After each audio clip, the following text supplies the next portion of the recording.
I predict that folks with lower tier fitness goals lose a few pounds of fat, gain a few pounds of muscle, if they can get almost everything that they go to the gym for from a pill, then they can just do fun physical things like hiking and biking and swimming and hanging out with their families and be 100% as fit as they would like.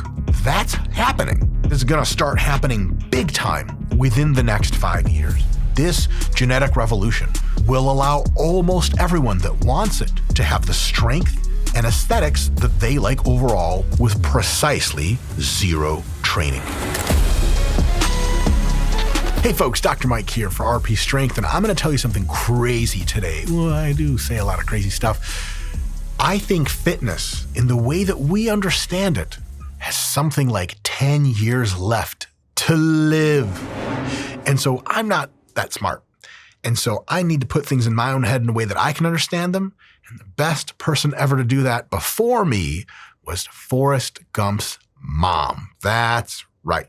Do you guys remember that shit when little kid Forrest was like, "Mama, what's vacation mean?" And she was like, "It's a place you go and you never come back." And he was like, "Mama, is that where Daddy went? And is that where fitness is going in about 10 years? And from what I remember in the movie, now my recollection, Scott, is kind of hazy, but I think she was kind of like, "Now, honestly, Forrest, Mama's been so goddamn tired of your shit for so damn long. Your daddy was an idiot, clearly. That's how come you're around. And he left us for another woman. But yes, technically, it's not unlikely that fitness only has 10 years left." That's how I remember Forrest Gump. No, wait, hold on a sec. What did I just say? Fitness has only 10 years left. Listen, Dr. Mike, if that's what we're going to call you, your Forrest Gump impression is honestly mediocre.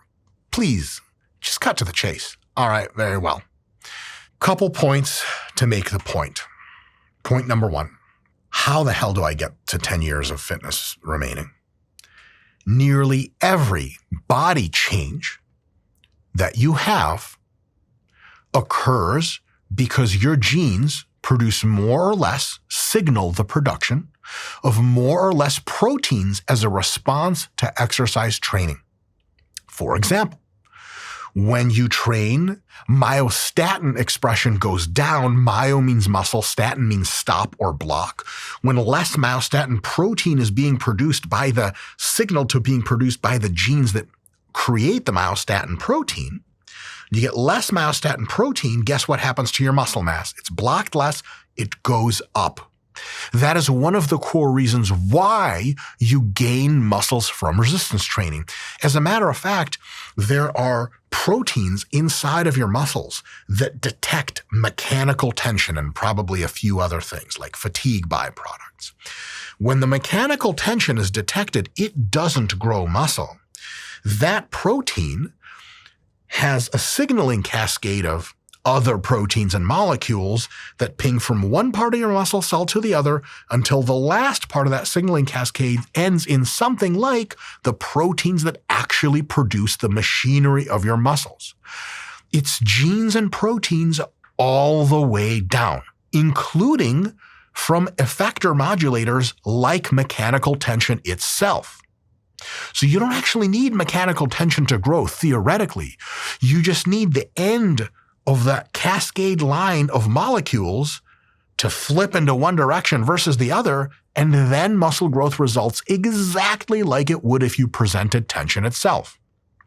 In addition to that, when you tense up your muscles and your tendons get a lot of tension through them, that increases the expression of proteins, sometimes collagen, sometimes elastin, sometimes others, that make your tendons bigger and stronger. It's all proteins all the way down. And over the next 5 years, this has already begun. We will hit a tidal wave, which is technically an outdated term. I know it's tsunami. It's not caused by the tide.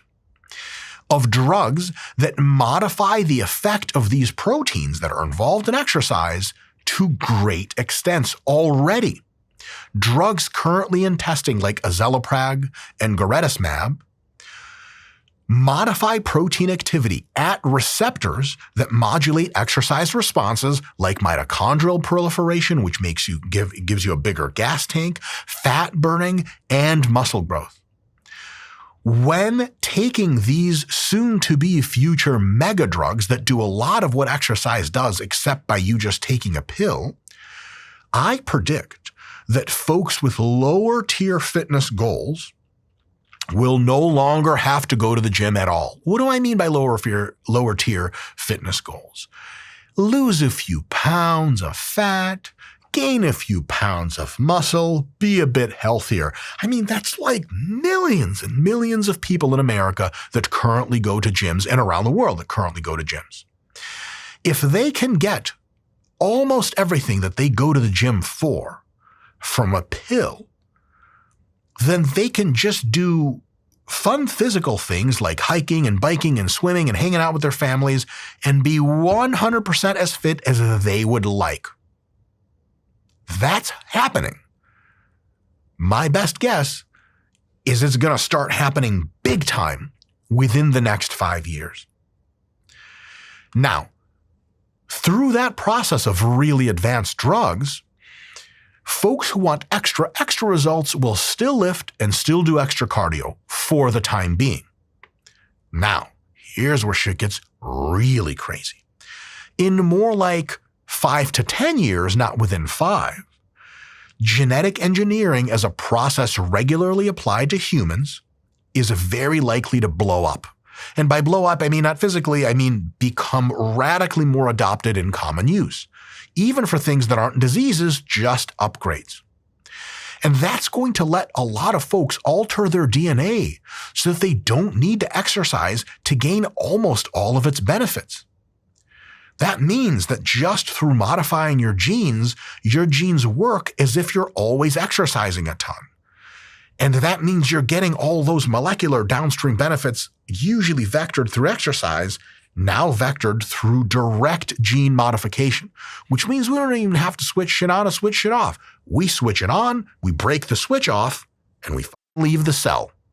And then you just have genetics, literally, like the top 1% of elite genetics for fitness. Scott, you know those people that you're like, hey, how long have you been lifting? And they're like, a week. And you're like, what the fuck? Yeah. There is no reason, theoretically, why eventually advanced genetic engineering, powered by AI, of course, is not going to allow us to do that. So my contention is this: maybe 10 to 15 years from now, maybe sooner, I'll talk about that in a little bit, pretty much everyone in the modern civilized world will be able to access having extreme genetics for fitness. For example, the ability to reduce myostatin activation and production to near zero. If you can do that, and I'm going to say that's too much for most people, that means your muscle growth from zero training at all is as high as it is from better than the best training you can give yourself right now. Think about that. You're just always growing muscle. Your muscle cell's number one priority shifts to muscle growth, and number 2, 3, whatever, it kind of forgets about. I'm kidding, it still does them, but I'm talking about muscle growth front and center. Pictures you are about to see on your television screen right now are of animals that have had their myostatin genes completely deactivated. Myostatin knockout animals. They're knockouts, honey. Look at them. Every single one of these animals that you see on the screen has never trained with weights. The mice that are myostatin knockouts typically hardly even move around because they live in a cage. And one of these animals you'll probably see is a myostatin knockout greyhound, which looks two things: adorable and sad. That's one thing all at the same time, and arguably the same thing. And 2, unreal jacked and not even like a greyhound. How the hell is that thing a greyhound? Well, it turns out greyhounds, if you've ever been around them, after their career days of chasing rabbits, they're actually dogs that don't do much. They like to cuddle with you. They're big lovers. They will kill rabbits really impressively in your backyard. But other than that, they don't do much. It's not like they're on a gym floor for dogs. They don't do anything, and they look like that. Think about it. When you do exercise, It vectors on a molecular cascade that ends up altering how much protein you express, and the protein does the rest of the work. Why not just cut right to the chase and have your genes alter protein expression anyway, and then everything downstream of exercise still happens, but with no exercise at all? It is not just hypothetically possible. There's just no good reason it can't be done other than the tractability of the problem, figuring out which genes to attack, how to design the vectors that get to those genes, and how to make sure that the vectors to get to those genes to change them, change your muscle genes, but not genes in your brain that make you have crazy brain cancer or some shit like that. Those are all solvable problems, and they're solving them right now. And right now, most of the drugs being developed or have been developed in testing, they weren't even using AI. AI is going to make that process 100 times more potent in every way you can conceive of. 100 times faster to discovery, 100 times the effect magnitude if possible, and 100 times less probability of doing harm in any other subsystem. This genetic revolution will allow almost everyone that wants it to have the strength and aesthetics that they like overall with precisely zero training. Because remember, the only reason you train for growth and fat loss is because that growth and fat loss activates genes or proteins. And genes make proteins. If those genes and proteins are already made and active without having to exercise, exercising can be like redundant and it can burn more calories. But guys, with a few simple genetic modifications that are already available through research drugs right now, not the modifications, but the drugs do this, you can raise your baseline energy output a lot as if you were exercising. So even the extra calorie burning becomes a giant like why? And if you've ever done cardio for 45 minutes at a time while staring at a wall, you might have thought like, man, there's probably better alternate uses of my time if I would just never have to do cardio again. And the time for never having to do cardio again is coming, and it's not far off. So the next question becomes this: will all of fitness go away? And I don't think the answer is yes. I think it's a no, not quite, not upfront. For example, specialized hypertrophy training for a while is really going to shine. Because if you want like way bigger arms and delts, but the same chest and back, you can't just crank up the myostatin shit because that makes everything bigger and it doesn't care. Skeletal muscle. It'll also make the muscles of your jaw and face bigger, which means you're going to look more like me, which is a curse I wouldn't damn anyone with, even my worst enemies. So if you don't want giant muscle head, you don't want giant rest of your muscle body, but you want your arms and shoulders to be bigger, what you're going to do is take a little bit of those advanced drugs or alter your DNA to be less expressive of myostatin, grow much more muscle than normal, but not full tilt, myostatin negative dog or greyhound or anything, or greyhounds or dogs, myostatin negative dog or myostatin negative mouse or cow or any of that stuff. You're going to want something subtle. But subtle doesn't give you big arms and shoulders, just more impressive arms and shoulders. So what you can do in the future, once you get these advanced drugs and gene editing techniques, is get some of them pushed in, get a really impressive physique overall, and then train on top of that. But just the muscles, or mostly the muscles, that you want to improve for aesthetics. So I'm talking about having great genetics for chest, back, whatever, and they're just kind of really good without you training them. And then you nuke the living dog shit out of your arms, out of your delts, out of your forearms, and then you have enormous arms and everything else looks awesome too. Then you can really start to train your calves, your outer quads, blah, blah, blah, to start to sculpt your body into something really, really gorgeous, but only through specialization, not having to spend a ton of time just training stuff so that it doesn't get any smaller, or just baseline bigger. Baseline bigger, that shit will take care of no problem. Another thing, weightlifting, like the snatch and clean and jerk, strongman sport, every grappling sport, every combat sport, that's still technique practice, and that requires you to do the sport. So weightlifting for a while is going to have a big question mark of like, do we let these new freaks compete in the Olympics or not? I have no idea how to answer that question. It's going to be a big question in the future. And of course, sports like boxing, sports like climbing, cycling, activities like that will be massive, because those are potentially massive because those sports are still fun and they're skill sports. Think about it this way. How many climbers train with weights to be better at climbing? What mostly they're training for is increases in strength and muscle size, and the muscle size they only want because it increases strength. What if you had drugs or gene editing techniques that could damn near max out your muscle strength and damn near max out your muscle size for whatever muscles you wanted? Well, then climbers might still train with weights a little bit, but mostly they would just climb, because really almost all climbers just want to climb to begin with. Same for wrestlers, same for boxers, same for cyclists. There's a lot of people that lift weights because they love it. Me, you, and most of the people watching this channel maybe. For us, it's going to be a trip to give up the ghost. For most athletes and most humans out there, they only lift because they have to. A lot of people in the gym are there because they're like, well, if you had a pill for this shit, I wouldn't be here. And those people will not be here. Let me get into that more a little bit. To that end, general hypertrophy, just overall muscle growth, and strength-focused lifting may die down by a huge factor. You know that guy, Scott, you know that guy that does half squats for sets of 5 with 95 and like scrolls on his phone for 5 minutes between each set? I know a lot of those guys. I know a lot of those guys. He's like 45, he's got kids and a wife, and he knows he needs to lift just to keep his health and his physique decent. Do you think he's coming back to the gym when one shot means he has everything he needs out of the gym? No, you'll never see him again, which is kind of sad because you'll never see him again. He was great. His name was Jim. It's kind of great because now you have the power rack all to yourself, and the only people in gyms are the really, really, really hardcore ones that want that extra little bit out of it, or to focus a ton on one strength feat or one part of their physique or whatever. Here's the other thing. Some people will still do full-on fitness and remain completely genetic editing free. God bless them. That's awesome. Some will do edits for vibes, and perhaps to fill out the potential like early gene editing doesn't get. Because here's the thing, there's lots of genes that exercise targets and lots of proteins that are created. And so they're going to start to have 1 or 2 proteins and genes that hit central regulating factors that treats like 60% of all the stuff you want from exercise, then 65, then 70, then 75. That's going to be a few months minimum if AI really gets going, or years if we do a kind of more traditional way. And then so you might continue to do exercise because not all of the exercise benefits are right up front gotten in by these gene vectors and by these protein modulators, but more and more over time. So there's going to be place for some stuff for a while, but that place is reducing for folks that are not hardcore for sure. What does this mean for you, for your future planning?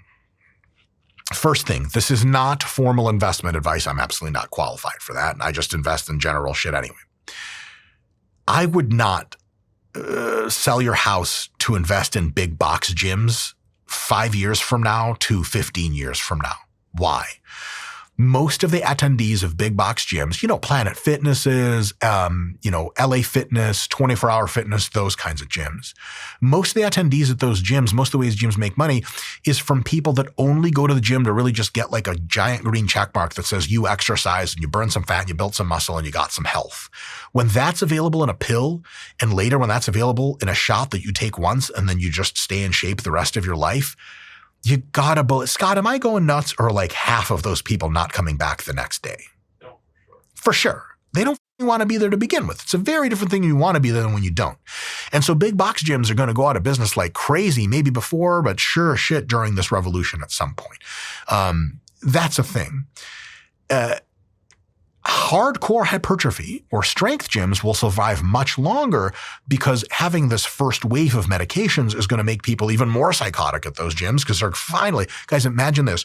The thing that used to hold you back from being hardcore into fitness is you loved it, but your genetics weren't that great. Now your genetics are amazing. Where are you going to be? You're going to be in the gym the next day being like, oh my God, I'm going to look like God himself. It's going to be awesome. So those hardcore facilities are going to hang in much longer, probably a safer bet. Here's another thing. If I were a young high school student, early college, and I was planning on what to go into, I would pivot to learning how to manage people's psychology, to coaching running, to coaching cycling, to coaching dancing, kickboxing, grappling, surfing, etc. People are going to love doing all those things. They're going to do it more than ever because they're going to be in great shape and these things are fun. Over-indexing on personal training exclusively for body recomposition just by itself might time out in about 15 years because 10 to 15 years from now, genetic adoption might be, depending on how the future plays out, either almost complete or really getting going. And then imagine if your ROI, the thing you have to offer other people is, well, I don't work with crazy athletes or anything. I just general people trying to get in shape. your entire demographic basically got deleted out. And by deleted out, I mean helped so much by these other things, they just don't need you anymore. I mean, this is something that is happening similar to regular TV versus Netflix, Prime, and all that other stuff. Used to be you got your fun from regular TV, and it was limited. And like, Scott, can you imagine someone who in the year 2026 is starting in college, and it's like, hey, kid, what do you want to be? They're like, well, gee whiz, mister, I want to be a cable television producer. Scott's laughing because that's what they would do. They'd laugh. Why the hell would you want to do that? Netflix and YouTube and Prime are 90% of the market share now. That's how it's going to be with personal training to just get in basic shape. It's going to be a solved problem. I wouldn't over-index on starting your career in something like that. I could be wrong about this, folks, but think about it yourself and come to your own conclusion, which, by the way, is what you should be doing for every piece of information you get. Sure, shit on this channel. It's half the shit I say is just lies. If you're almost out of high school or starting college, personal fitness trainer is not a career I'd recommend. Unless you're really passionate about it, then go to it and get retrained later. I would say it's kind of analogous to be like, it's the year is 1988 and you're training to be a typewriter repairman. It's all computers after that, dude. Typewriters die in the mid-90s. It's not where you want to be. There are caveats to this. So point number 6, we have caveats. Number 1, regulation could stall this timeline by 5 to 10 years. Here's how it would happen. Gene editing's going great. One person gets a gene edit, somebody's famous brother-in-law or some shit. Nasty, some kind of allergic reaction or transgenic reaction, and they croak. Senator Congressman starts a petition, scared parents don't want gene editing to kill their kids, etc. And all of a sudden, we just have like a 5-year moratorium on any new development. That's it. That's 5 years of nothing getting done. You don't even buy the shit. You can't even find it on the market. Entire industry is just like wither on the vine overnight. It can happen. 100% can happen. It can get pushed down by 5 years. It can get pushed out by 10 years. I hope to God that won't happen because these things are awesome, but it very well could. The other perspective, advancements in artificial superintelligence, which I think are damn near for sure. Other people think maybe, maybe not. I consider them likely. And social adoption, I think is an even chance, might mean that by as early as 2030, genetic upgrades are already spreading around. How? So check this out. Right now, there are drugs. The pipeline for drug development looks like this. The pharmaceutical company has their scientists develop candidate drugs on computers or in wet labs, and they're like, okay, this drug, we think it's going to work. What they do is they usually do their own phases of animal trials because they don't want to waste the FDA's time and get all the stupid approval for everything. The animals didn't die and the effect was demonstrated as like, wow, this thing really does what we want. After that, they start going through the FDA trials process where it's multiple animal trial situations and then usually three stages, phase 1, phase 2, phase 3 of human trials. That whole process charitably takes 5 years and realistically takes like 10. That's how drugs are made. Almost all the drugs that you will get on the market released in, let's say, 2026 are going to be drugs that were on the drawing board in like 2015. I kid you not. Pre-AI, literally just didn't have AI back then. And so what's going to happen is all these drugs are going through the pipeline and they're going real slow. When AI starts crapping out these drugs that are small molecule drugs, let me tell you another thing. A lot of these drugs for muscle growth and stuff, even the ones we've talked about on this channel, they're called biologics, which means they're very complex molecules. If you shake it like this, the whole molecule is destroyed. If you put it in the sun for 2 seconds and it's direct sunlight, the whole molecule gets destroyed. If during shipping, the thing sees any amount of heat for 5 minutes, the molecule gets destroyed. So these biologics, you have to go to a hospital or an infusion center and get them IV'd into you once a month. Otherwise, it just don't work. And they cost $10,000 per IV infusion. So it's like, okay, those are the new drugs coming out. Fine. AI, and actually pre-AI already this is happening, but the way AI is going to happen 100 times more often for the same effect on target, for the same increase in muscle growth. You'll have drugs coming out when these drugs are in phase 2 trials, the older ones, the biologics, the ones you need to infuse, small molecule drug drops into animal trials, and it is 1,000 times cheaper to make, completely stable in 2 years in a cool, dry place. You can shake the out of it unless you have like some kind of super crazy velocity device centrifuge. You're not going to shake the drug out of effect. And in addition to that, it's oral. and non-toxic. You just take it in a supplement every day.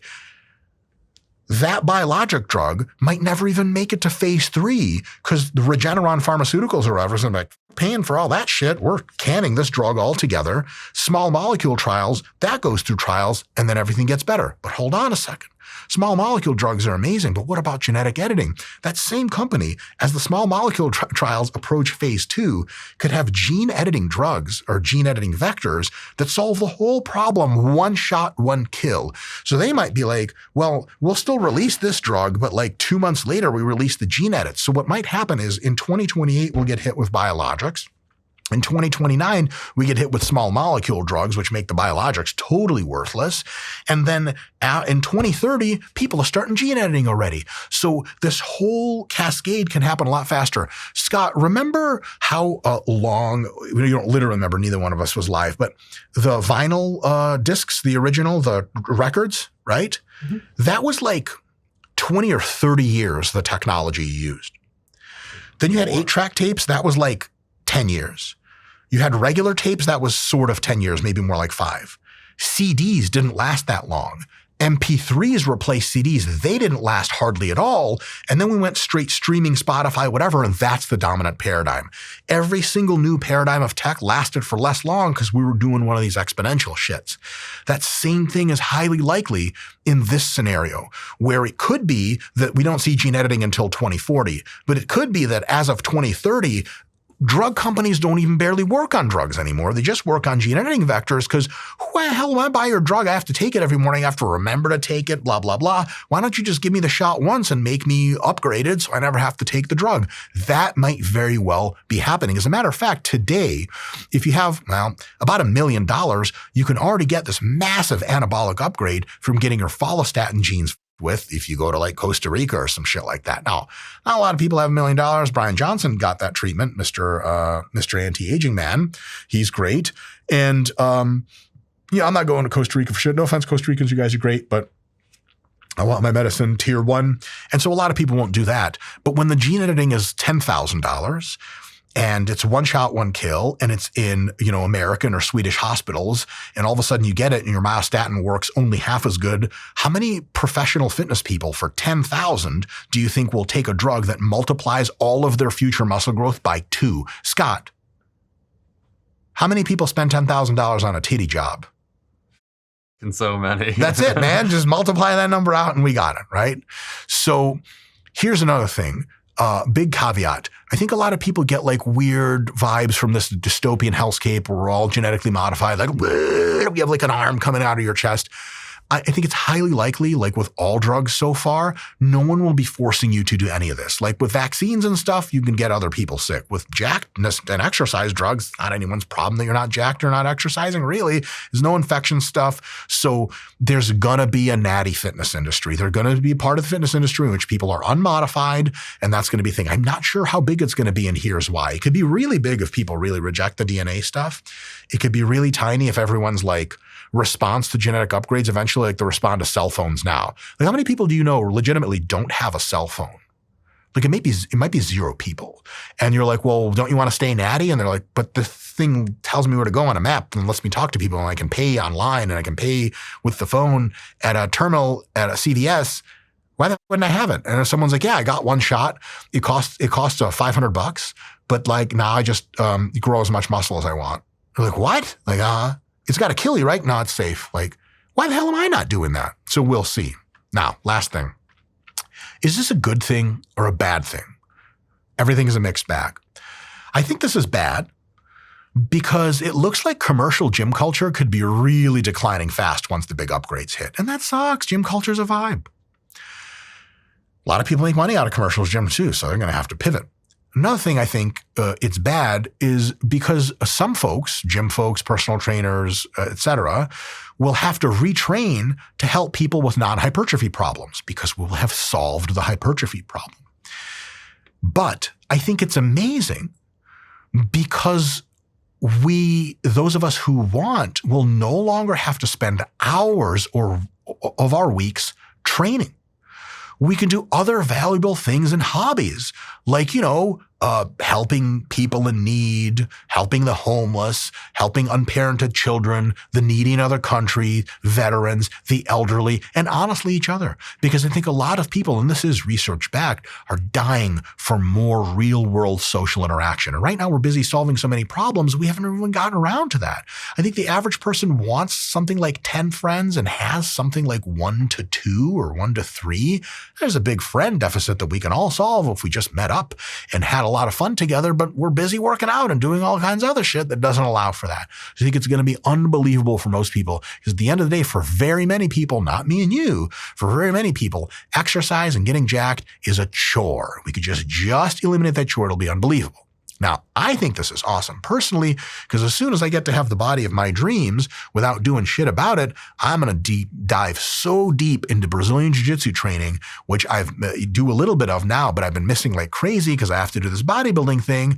If my body's taken care of, I'm doing Jiu-Jitsu day, night, middle of the night, all that shit. It's going to be unbelievable. What will you do with your new free time that you'll have when you don't have to go to the gym anymore in maybe 10, maybe 15 years? It's jerking off, isn't it?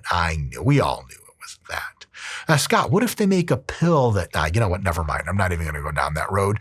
Guys, we will be keeping you up to date on as many of these developments in modern medicine and modern science to get you upgraded to that next level physique on this channel as we can. But for now, we have the RP Diet Coach app and the RP Hypertrophy app to help you on your way. Links in the descriptions, and I'll see you guys next time.